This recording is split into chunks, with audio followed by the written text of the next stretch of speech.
What happens when two parent coaches, one a Christian and the other an agnostic Jew, sit down to talk about parenting? I'm Deana Thayer. And I'm Kira Dorian. Welcome to Raising Adults, a podcast about future-focused parenting. This episode of Raising Adults is brought to you by Carrie Smith from Simply Fruits and Veggies. Simply Fruits and Veggies offers superior nutrition for the next generation through whole food plant powders, vegan omegas, and vertical aeroponic growing systems. Contact Carrie via her website at ks00981.juiceplus.com. Okay, so today, Deana and I are going to talk about sibling relationships. We have some interesting sibling setups between your two bio kids, who were just a traditional one baby, then another baby, my twins, and then your blended family as well. So we're going to talk about siblings today. So let's start by just talking about our why. Why was future-focused parenting around sibling relationships important to each of us? And then we'll each go into our house. So Deana, you go first. Okay. Well, I was operating from the position of my beliefs in terms of not only being a Christian, but just thinking about people and caring about people and wanting right away my children to be caring about people. And so when I was thinking about this, and I got to, because I got to be pregnant a second time before I had two babies, unlike you. You lucky lady. So I got to actually strategize and didn't have to do it right out of the gate. But I was really thinking about, how do we honor our kids as parents, but also how do they start to honor each other, and how do they love each other well, and what kind of foundation will we lay for that? And we did certainly have that philosophy in the back of our mind as Christians. I mean, for sure, because we think people are created in the image of God, so they're all really important, and we didn't want one child to feel more important than the other. But even on a practical level, I just wanted, even once they were older, for my kids to be able to say that they are genuinely friends. And I wanted to be laying the groundwork for that right away. And also letting other people know, the outside world know, in our family, we care about how these two relate to each other. And I think that was important that we send that kind of a strong message too. Then more recently, when we added the blend, it became a big deal to us that we work hard at making this feel like family. And I'm not saying we do this perfectly. We still have those moments where it's a struggle, but working to minimize the divide down biological lines. That when there's an issue, we go into, oh, now we're the Thayers and the Dumals, which was my previous married name. We work to just be our united family.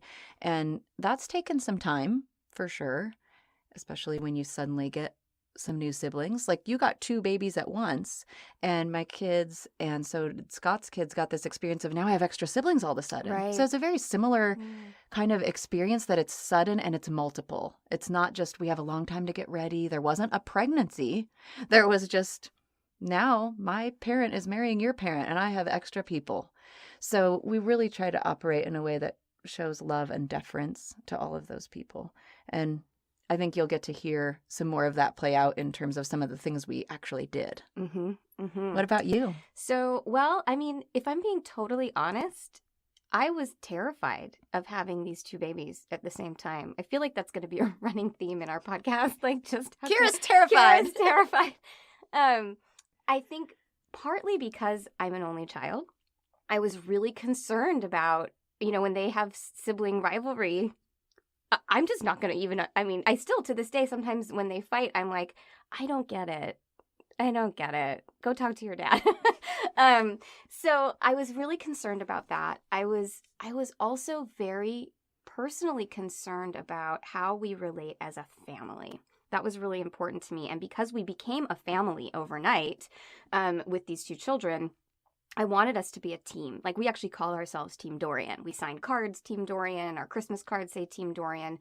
My husband and I felt it was really important that our children learn that they are a part of a team and that our family works together. And so part of working together means caring for each other, respecting each other, but also from the mental health side, which, as we've talked about, is really important to me as a mental health professional. I really feel like your first relationships and interpersonal relationships begin at home. And so teaching them to develop positive interpersonal relationships with us and also with each other is going to set them up for their future interpersonal relationships with friends, colleagues, and partners if they choose to have them in the future. So that was the why for me, was really I want them to be happy. I want them to have positive interpersonal relationships, and I want us to work as a team and feel like a connected team. I have a lot of friends who don't get along with their siblings. They're adults and they don't have anything to do with their siblings, and that made my heart really sad. I felt like, as someone who didn't have a sibling, now when I look at my two, I know what I was missing. And so because I now know what I was missing, I want to make sure that that continues into all that positivity moving forward for them, because one day we're not going to be around. Dave and I aren't going to be around, and all they will have is each other. That's right. And even though my mom didn't get sick until my kids were about 18 months old, navigating losing a parent alone was really hard. And so once she became sick and she passed away, it became even more important to me that they have each other, because when they hit these big bumps in the road, when they lose me or they lose their father, all they're going to have is each other. And we want that to be something that is a positive time for them together in a dark storm, instead of more darkness inside darkness, which it can often become. I love that. And I really love the team analogy, which is so big that kids feel like they're part of something bigger.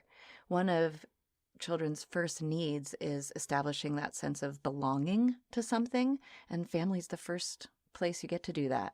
So that's fantastic. So tell us how you did that, both with Mark and Sienna, and then maybe later we can talk about the blend. Sure, yeah. So I'll start with my biological kids, and just one of my real goals whenever we're chatting is that I give listeners something they could actually try. So I'm just going to share a real practical thing we did when Marcelino was born. So Sienna at that time was still not even 2.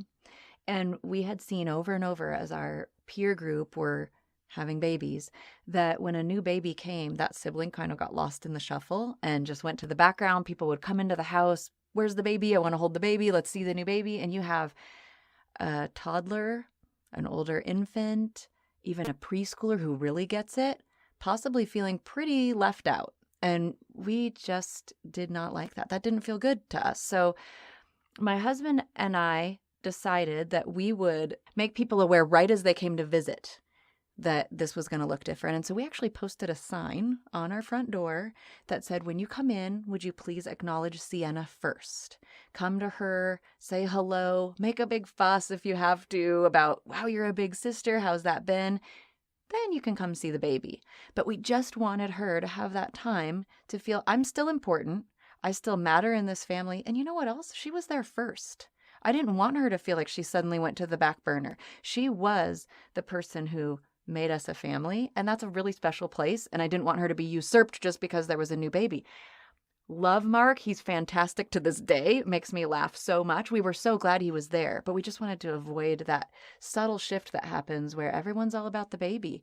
And then that older sibling just kind of gets lost, and we wanted to make sure that didn't happen. And it was great. I can't tell you how many people not just complied, but embraced it and went the extra mile. We had people who would bring her cute little gifts, or they would come in and actually sit and play with her for a little bit before even coming over to hold the baby. It was wonderful, and it went such a long way to making her feel special. I love that. And what a great example of future focused, right? Thinking about, how is Sienna going to feel? What can I do to plan ahead and set her up for success in this situation? I love that.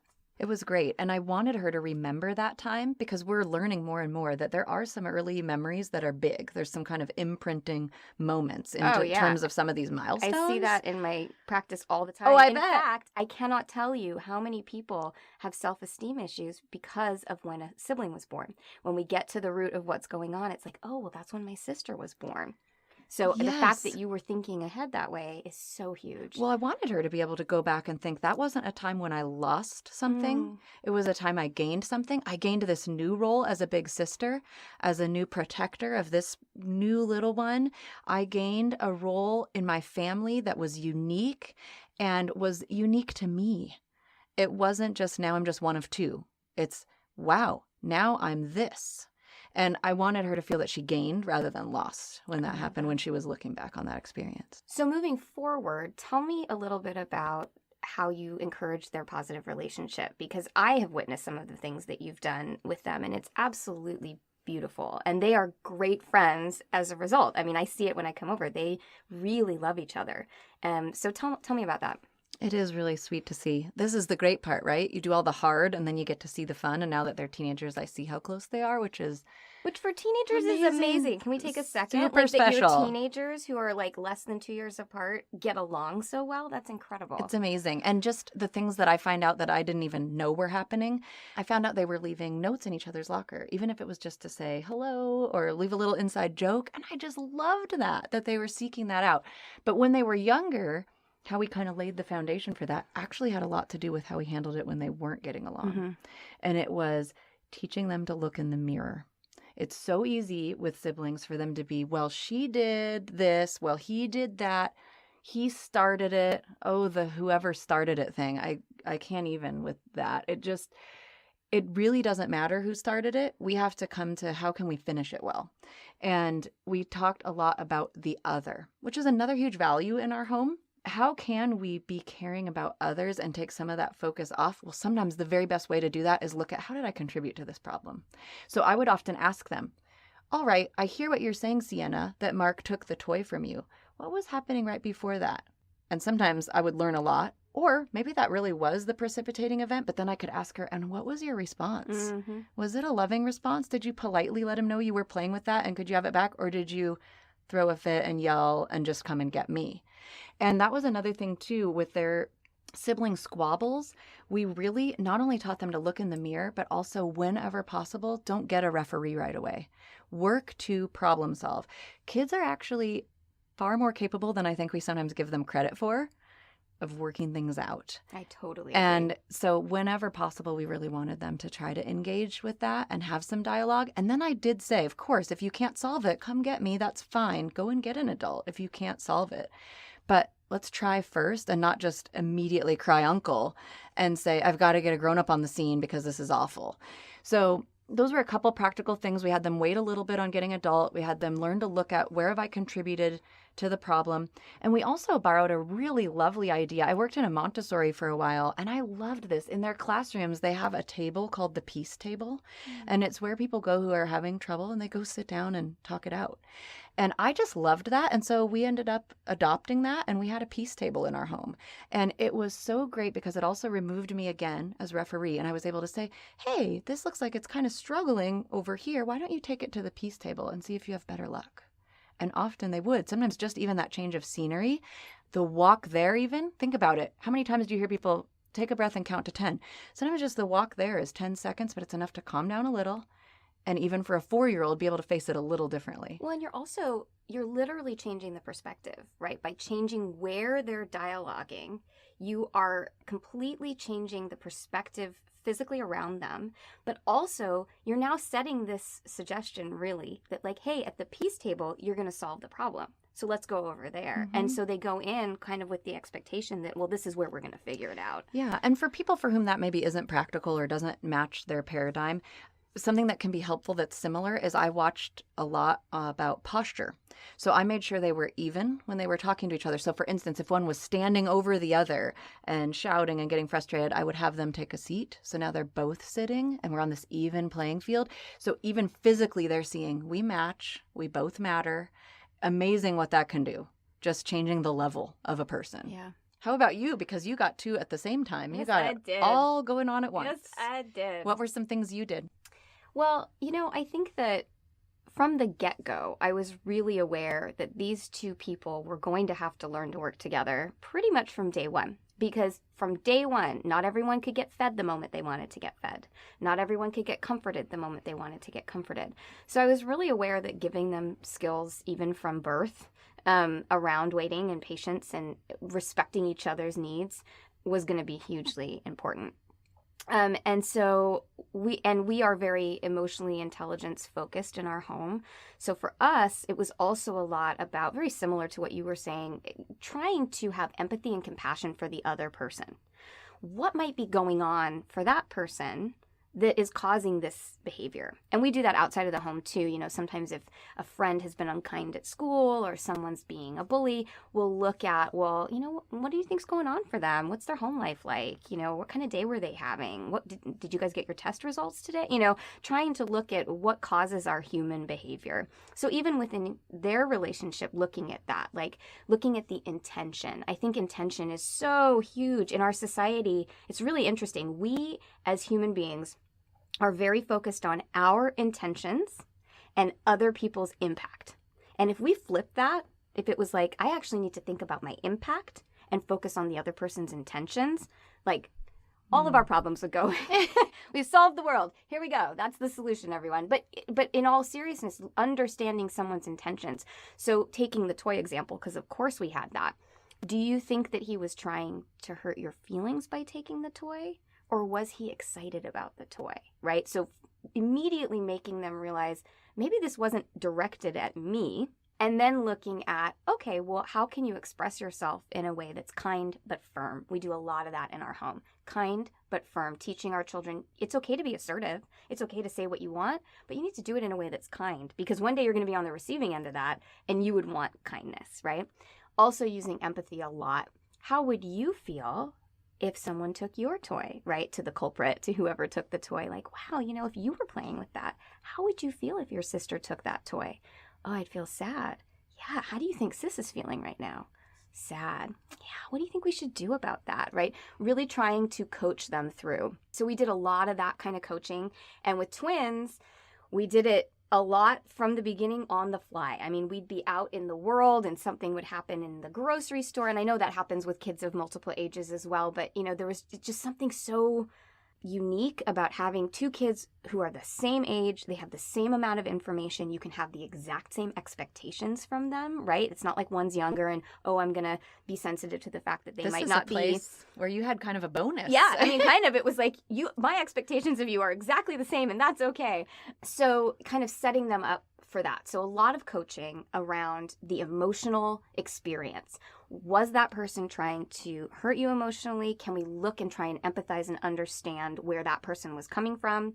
And then also, can we look at how we impacted that other person? How did we make them feel? How would we feel if that happened to us? So just encouraging empathy and emotional intelligence was a huge how for us in creating a positive relationship between them. And then when they were about, I want to say they were three and a half, I remember there was a day where there was a conflict, and I thought to myself, you know what? They actually have all the skills they need to solve this. They don't need me anymore. Not right away, like you were saying. So I actually sat them down. I said, guys, I got to tell you, you guys have all the skills you need to solve your own problems now together. So from now on, you guys need to try and solve it yourself. Give it a good go. If you can't, come and get me. But I think you're ready. And from that point onward, honestly, they rarely come and get me. They were empowered, I think, to feel like we've got this. We can solve this. And I hear them problem solve now, I mean, all the time. There's such a lovely kind of back and forth, and they don't agree on everything all the time. Of course they fight. And like I said in a previous episode, there are times where the sibling rivalry thing, I'm like, I don't get it.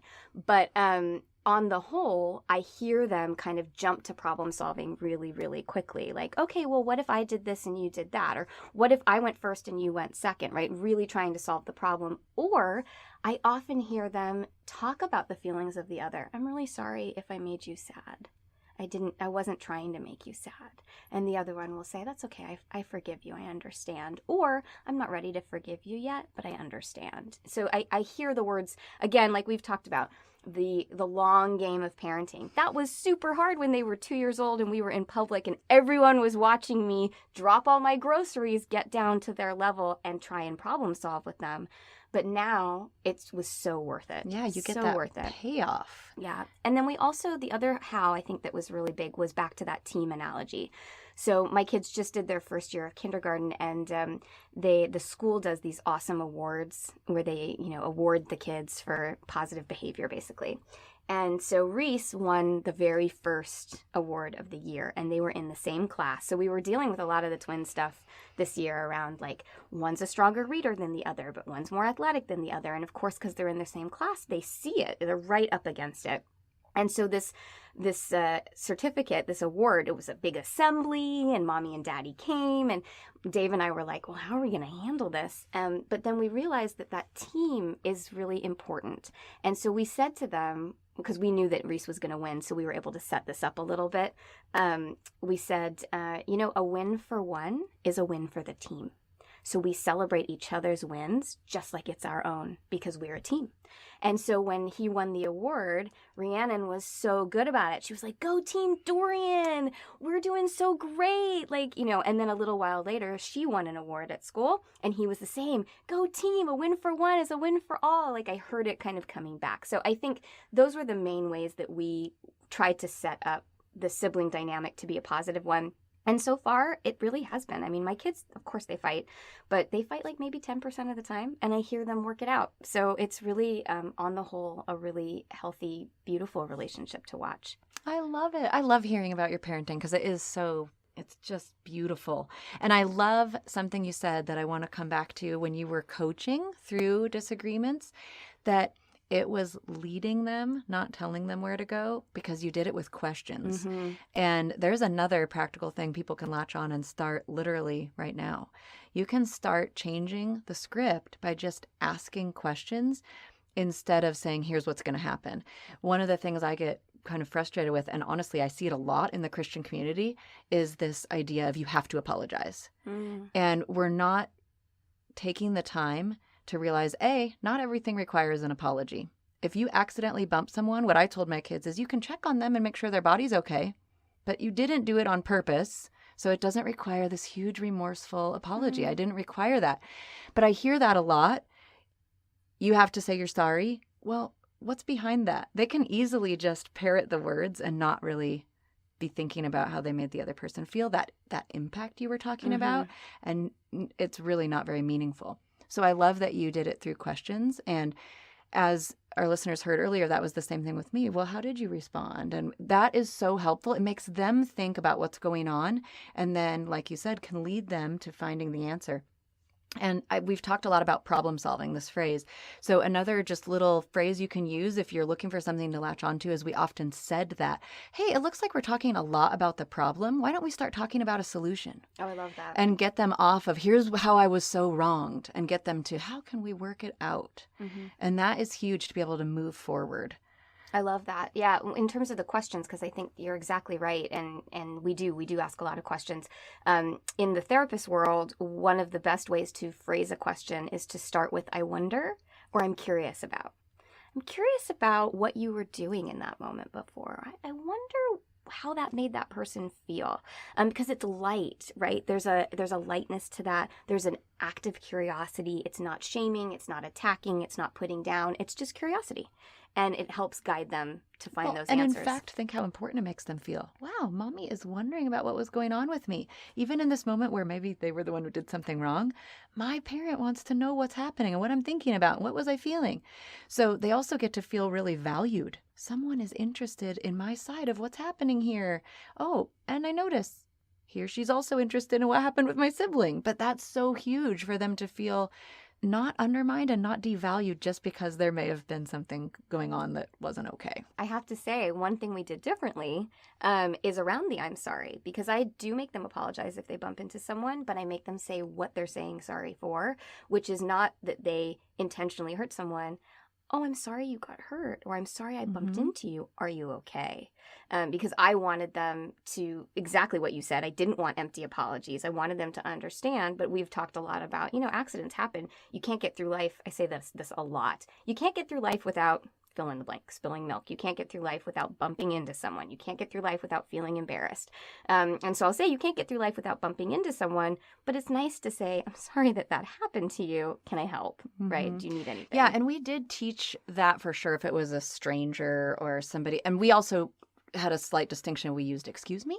So if there was just a little bump. But with each other, we talked a lot about the difference between something that requires a, here's where I was really wrong. Will you forgive me? Versus, that was a mistake. I'm still sorry it happened. How can I help you? Yeah, or we would sometimes ask Sienna, it looked like brother got bonked over there. Why don't you go check on him, or she would run and go get him an ice pack. And it would be cute because then they started to learn this active help, not just say, I'm sorry and move on. It was, oh, what can I do for you? And sometimes she'd be getting ice packs for things that didn't even need ice packs because she just wanted to help. But it was really great to make that little bit of a distinction. And I love that you said, you also said we had them say what they were sorry for. That was a big thing for us. Obviously, our terminology was different in a Christian home. We would tell them, please name your sin.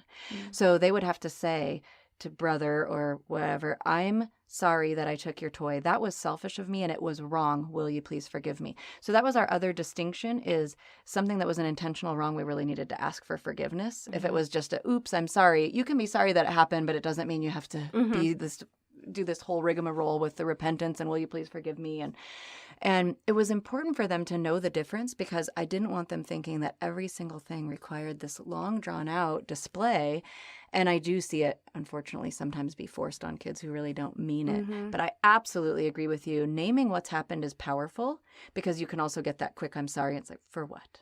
Right. So that's huge. And definitely acknowledgement of those things. So I wouldn't disagree with that. We just were careful with not having forced. Yeah, no, that makes a lot of sense. Apologies and all of that. So we've talked about the sort of more traditional sibling setup where one is born and then another one is born. We've talked about my weirdo twin setup where they both show up at the same time.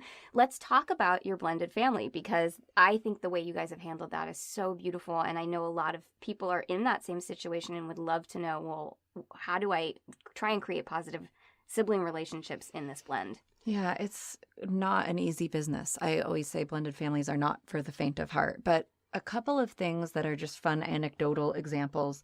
One is we actually got excited when our kids started acting like siblings. And what I mean is when they started to feel comfortable enough to bicker or disagree, because at the beginning, in a blended family, and those of you who've done it will know, everyone's sort of on their best behavior and you almost still feel like guests in the home. We're not sure where we all stand. What role do we have? And I saw that with the kids a ton. They were still kind of overly polite and just not sure. And it took a while to develop a level of comfort. And we worked to foster that. And part of that, you don't get a lot of say in. That's another thing that's hard with blends is if you have visitation schedules that are differing, you might only have a few days of the month where all the kids are together. So growing that is slow. And that's why we talk about in our blended family a lot. And this isn't our idea. Just to be clear, this is Ron Deal's terminology, but it's great, is that a blend family is really more like a crock pot.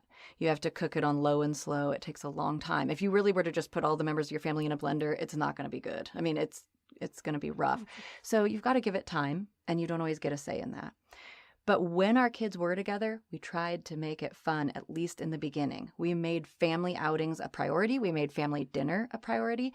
We sometimes didn't even know what to talk about. So I bought a box of, many of you have probably heard of table topics, and we would do questions while we ate. And it helped us get to know each other. And you know what? We still do them.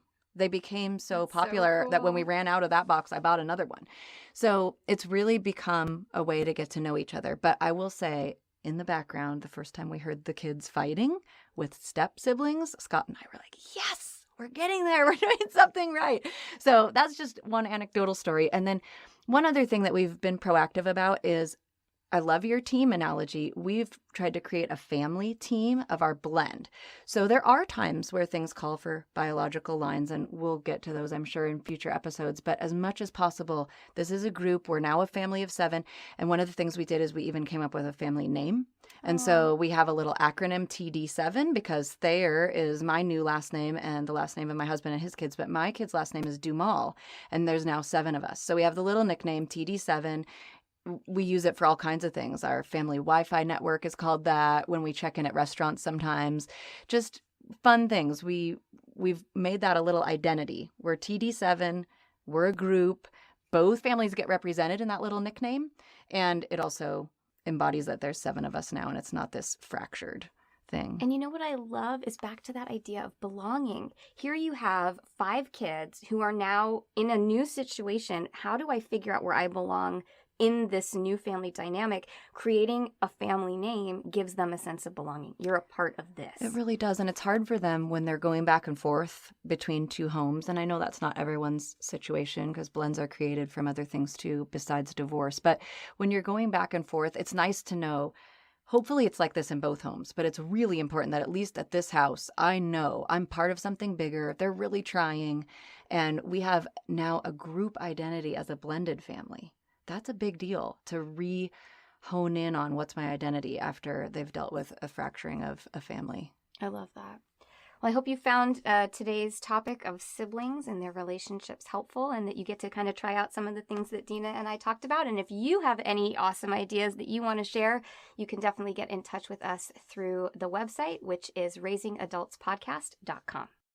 So today, Deana and I have talked about a lot of different types of sibling relationships, and we want to finish with a quote by Peggy O'Mara, who says, "The way we talk to our children becomes their inner voice."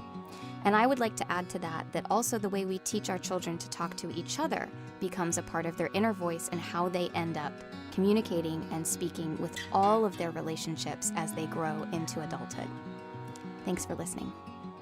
For more information, you can go to raisingadultspodcast.com or our bigger brand, futurefocusedparenting.com. Raising Adults is produced by Kira Dorian and Deana Thayer and recorded in my laundry room. Music by Seattle band Hannah Lee. If you like what you hear, please give us a 5-star rating, tell your friends, share it on Facebook and Instagram. It's amazing how much those positive reviews and word of mouth is the key to a successful podcast. So if you like what you hear, give us that 5-star rating and we can bring you more of it. Thanks for listening.